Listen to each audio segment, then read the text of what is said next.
인스타브레인. 자, 예. 운동을 하면 왜 더 집중이 될까? 아마도 그 이유는 우리 조상들이 사냥을 하거나 잡아먹히지 않으려고 다른 할 때처럼 신체 활동을 할 때 가장 많은 집중력이 필요했기 때문일 것이다. 지나는 수백 년 만에 걸쳐서 뇌에 꼭 필요한 순간에 최고의 집중력을 발휘하도록 새겨놓았다. 주로 사냥할 때나 도망칠 때와 관련이 있는 것으로 추정이 된다. 사냥을 그다지 자주 하지 않았을 것 같지만 수렵 채집인의 최근 연구들을 보면은 사냥 및 기타 활동에 하루에 2~3시간을 사용했다고 한다. 신체를 사용했을 때의 시간을 1시간, 2시간 동안에 인간은 최고의 집중력을 발휘했을 것이다. 사냥감을 잡거나 사냥감에게 잡아먹히지 않기 위해서 말이다. 대체로 인간의 뇌는 사바나에서 살 때에 비교해서 크게 변하지 않았기 때문에 신체 활동을 할 때 우리의 집중력도 강화된다. 그러나 지금은 사냥을 하거나 야생동물을 피해서 달아나기 위해서가 아니라 책상 앞에서 가만히 앉아서 있거나 직장에서 프레젠테이션 하기 위해서 집중력이 필요하다. 이때 운동은 진화를 통해서 자리잡은 생존 메커니즘을 자극하여 가능한 한 최대로 기능을 발휘하도록 해준다. 오늘날 몇몇 학교들이 이 방법을 써서 상당히 긍정적인 결과를 얻고 있다. 스트레스와 불안을 해결해줄 기적의 치료제 운동. 나는 신체 활동을 통해서 내 기능을 더욱 활성화하고 강화시키는 수백 명의 사람을 만났다. 그런데 이들의 신체 활동의 효과로 가장 높이 평가하는 것은 집중력 강화가 아니었다. 이들은 스트레스와 불안 수준이 낮아지는 것을 가장 높게 평가했다. 앞서 보았듯이 성인 10명 중에 9명이 항우울제를 복용하고 있다. 항우울제는 우울증에만 듣는 것이 아니라 강력한 불안을 진정시키는 데도 효과가 있다. 나는 10명 중에 9명이면 상당히 높은 비율이라고 생각한다. 약물이 도움이 되기도 하지만 이따금 너무 손쉽게 처방되는 게 아닌가 싶다. 하지만 또 불안장애로 심각한 문제를 겪으면서도 항우울제를 복용하지 않는 사람들도 있다. 그런 사람들에게는 신체 활동이 불안을 해소해주는 기적의 해결책이 될 수도 있다. 불안 민감도가 높은 대학생 그룹을 둘로 나누어서 한 그룹은 고강도 운동, 또 다른 그룹은 저강도 운동 20분 달리기. 고강도는 20분 달리기에서 60에서 90% 수준에서, 그 다음에 저강도는 20분 산책하기로 해서 지시했는데, 과제 수행은 2주 동안에 일주일에 3번째 총 6번으로 이루어졌다. 그다지 어려운 프로그램은 아니었다. 6회의 과제 중 2회 수행 후에 산책을 한 그룹과 달리기를 한 그룹 모두 불안 수준이 낮아졌고, 특히 달리기를 한 그룹이 훨씬 더 낮아졌다. 또한 불안감은 과제 수행을 하는 동안만 아니라 이후에 24시간 동안에 감소한 것으로 나타났다. 더 나아가서 효과가 훨씬 오래 유지되었다. 프로그램이 종료된 지 일주일이 지난 이후에도 여전히 불안 수준이 낮았다. 세계보건기구 WHO에 따르면 오늘날 10명 중에 1명이 불안장애를 겪고 있다. 흥미로운 점은 신체 활동을 하는 사람들은 일반적으로 불안해지지 않는다는 사실이다. 신체 활동. 아직도 운동이 불안을 예방할 수 있다는 사실을 이해하기 어려운가? 다음을 보자. 700명의 환자를 대상으로 진행한 50여 건의 연구를 종합해보면 움직임과 운동 불안은 불안장애로 진단을 받았거나 일상적인 수준의 불안감을 느끼는 경우에 모두 불안을 막아주는 효과를 보였다. 선행 연구들과 마찬가지로 심박수가 높아진 사람들이 가장 큰 도움을 받았다. 스트레스 대응 멘탈 에어백.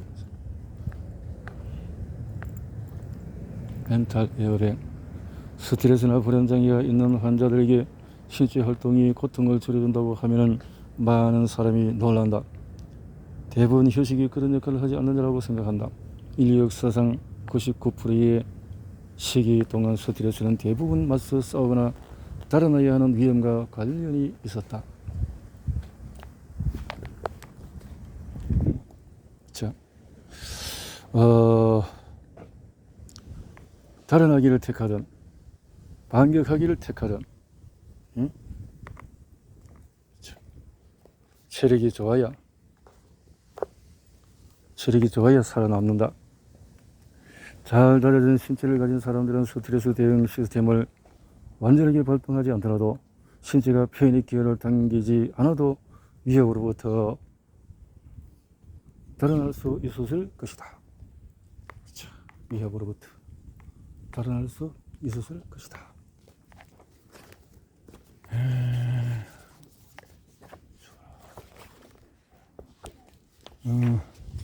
스트레스 대응 멘탈 에이백. 스트레스나 불안 장애가 있는 환자들에게 신체 활동이 고통을 줄여준다고 하면 스트레스 대응 시스템은 사바나에서 살던 이후로 크게 달라진 게 없기 때문에 체력이 좋은 사람은 사자를 더 잘 피할 수 있었듯이 현대 사회의 스트레스 원천에도 더 잘 대응할 수가 있다. 아마 달리기를 하는 회계사는 회계 보고 마감 일을 앞두고 동료들만큼 스트레스를 받지 않을 것이다. 스트레스 대응 시스템의 생물학적인 이유 때문이다. 스트레스 대응 시스템은 스트레스가 야생동물로부터 달아나야 하는 것을 의미하던 시기에 형성이 되었다. 이 말은 좋은 몸 상태 덕분에 그 회계사는 분기 보고서를 살피고 프레젠테이션을 해야 할 때 스트레스 대응 시스템을 발동시키지 않아도 된다는 것이다. 스트레스 대응 시스템. 방금 읽었듯이 불안은 위협이 될 만한 뭔가가 일어나기 전에 스트레스 대응 시스템을 발동한다. 또 이렇게 신을 갖고 올라가야 되는구나. 스트레스가 체력이 좋은 사람들이 좀 더 잘 대처할 수 있는 위험이라면 신체 활동을 통해서 스트레스와 불안에 대한 내성을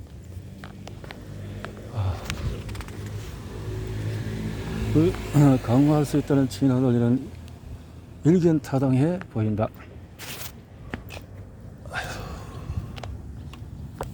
시원한데, 시원했다 바람이 불면 시원하고.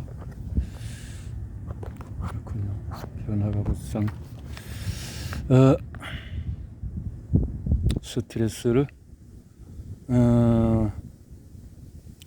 5m 뒤에서 어떤 소리가 일정한 크기로 다가온다고 한번 상상해보자. 이번에는 처음에 소리가 났던 5m 뒤의 똑같은 위치에서 소리가 시작되지만 점점 멀어진다고 상상해보자. 소리는 같은 음색, 같은 음량, 같은 위치에서 재생되기 때문에 똑같이 들려야 하지만 다가온다고 상상했을 때는 소리가 더 크고 가깝게 느껴진다. 이처럼 소리가 실제로 다르게 들리는 이유는 인지 편향 때문이다.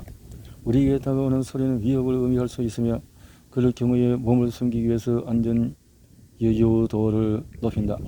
우리 몸은 잠재적인 위험을 미리 감지할 수가 있게 소리를 더 크게 들리도록 진화했는데 이것이 바로 몸의 안전 여유도를 높이는 작업이다. 한 연구에 따르면 몸 상태가 좋을 때는 소리의 원천이 다가오든 멀어지든 상관없이 소리를 같은 방식으로 지각한다. 상태가 좋을 때는 달아날 필요가 없기 때문이다. 그런 사람들은 무엇이 다가오든지 쉽게 달아날 수가 있어서 그렇지 않은 사람들만큼 청각 정보가 왜곡될 필요가 없는 것이다. 이처럼 체력에 따라서 들려오는 소리를 다르게 인식하는 사실은 체력이 좋은 사람은 스트레스 대응 시스템을 크게 활성화할 필요가 없다는 강력한 반증이기도 하다. 신체의 단련을 통한 스트레스 예방 효과의 기저에는 진화 논리가 자리 잡고 있다. 진화 논리가. 신체 활동은 스트레스 내성을 강화하고 우리 시대에 거의 사라져가는 집중력을 높여주어서 디지털 환경에 적절히 대처할 수 있도록 도와준다. 문제는 우리가 점점 더 안 움직인다는 사실이다. 지금도 원시 농경 사회의 수렵 채집인처럼 살아가는 부족들을 연구한 결과에 따르면 우리 선조들은 매일 1만 4천에서 1만 8천 걸음을 걸은 것으로 보인다. 오늘날 우리는 하루에 채 5천 걸음도 걷지 않는데 말이다. 게다가 이 수치는 10년마다 감소하고 있다.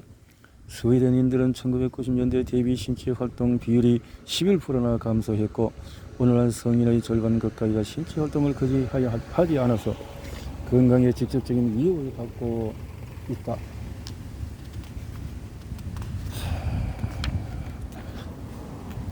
건강에 직접 위협을 받고 있다. 특히 청소년들이 상태가 안 좋다. 14세의 신체 활동은 20세기 말과 비교해 보면 여성은 24%, 남성은 30% 감소했다. 앞선 인류 역사상 이렇게 빠른 속도로 감소한 적이 거의 없었다. 그러면 14세의 신체 활동 감소의 가장 큰 원인은 무엇일까? 바로 스크린 타임이다. 얼마나 움직여야 할까? 그래서 뇌의 기능을 촉진하기 위해서 성인과 여아는 얼마나 몸을 움직여야 할까? 이 질문의 답을 찾기 위해서 몇몇 이스라엘 연구자들은 신체 활동이 우리의 정신능력에 미치는 영향을 다룬 약 5천 건의 연구 결과를 살펴보았다. 정말 고된 작업이 아닐 수가 없다. 5천여 건의 연구 중에서 가장 면밀하게 이루어진 연구조사 결과를 골라냈더니 100건이 조금 안 되었다. 이 조사들을 정리한 결과는 어땠을까? 그렇다. 모든 종류의 신체 활동이 우리의 정신능력에 좋은 영향을 미쳤다. 산책, 요가, 달리기, 근육운동 전부 다 긍정적인 효과가 있었다. 특히 몸의 움직임을 통해서 정신적인 사고 과정의 처리 속도가 가장 많이 향상되었다. 그러니 신체 활동이 활발해지면 더 빠르게 사고할 수 있다. 6개월 동안에 최소 52시간 움직이면 효과를 극대화할 수 있다. 이는 일주일에 2시간에 해당하는 시간이다. 이를테면 이 시간을 일주일에 45분씩 3번으로 나누어서 사용할 수도 있다. 사실 이보다 더 많은 시간을 들인다고 해서 뇌에 어떤 추가적인 영향을 미치지는 않는 것 같아. 그래도 몸은 좋아질 것이다. 뇌의 관점에서 보면은 일주일에 2시간 몸을 움직이고 나면 어느 시점에선가 효과가 나타나기 시작한다. 그러니 긍정적인 효과를 얻기 위해서 마라톤을 완주할 필요는 없다. 뇌의 관점에서 볼 때 심박수를 높이는 것이 그렇지 않은 것보다도 더 낫다. 그렇지만 쉬엄쉬엄 산책하는 것만으로도 놀라운 효과를 얻을 수가 있다. 할 수 있는 만큼 해보고 심박수를 높일 수 있다면 금상첨화일 것이다. 우리 몸 상태는 형편없다.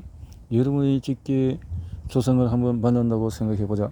아버지의 아버지 혹은 어머니의 어머니를 수많은 세대를 거슬러 올라가서 수천 년 전의 사람을 만나는 것이다. 이렇게 오랜 세월을 건너서 만난 친척에 대한 첫인상은 아마도 그 사람의 잘 단련된 신체를 보고 감탄하는 일일 것이다. 우리는 선조들에 비해서 의외로 몸 상태가 안 좋다. 터무니없을 정도로 7,000년이 넘는 고대 유골의 넓적 다리뼈와 정강이 뼈를 분석해 본 결과 당시 평균 다리 조직 질량이나 강도가 오늘날 장거리 달리기 선수에 버금간다고 한다. 최고로 달리는 수렵 채집인의 다리뼈는 오늘날 가장 뛰어난 운동선수보다 상태가 좋았다. 캠브리 대학의 클린 쇼우는 우리 선조들의 신체 모양을 괴물이라고 표현하면서 오늘 인류의 신체 상태는 정말이지 한심하다고 평가한다. 쇼우는 뼈 조직이 점진적으로 약화된 가장 중요한 원인으로 신체 활동 감소를 꼽았다. 가만히 앉아있는 생활 방식이 만연해질수록 뼈의 밀도는 낮아지고 강도도 약해질 것이다. 다시 말하면 전례 없을 정도로 가만히 앉아있기만 하면 오늘날에는 뇌뿐만 아니라 신체도 기능 저하의 위기에 처해 있다. 그렇네요.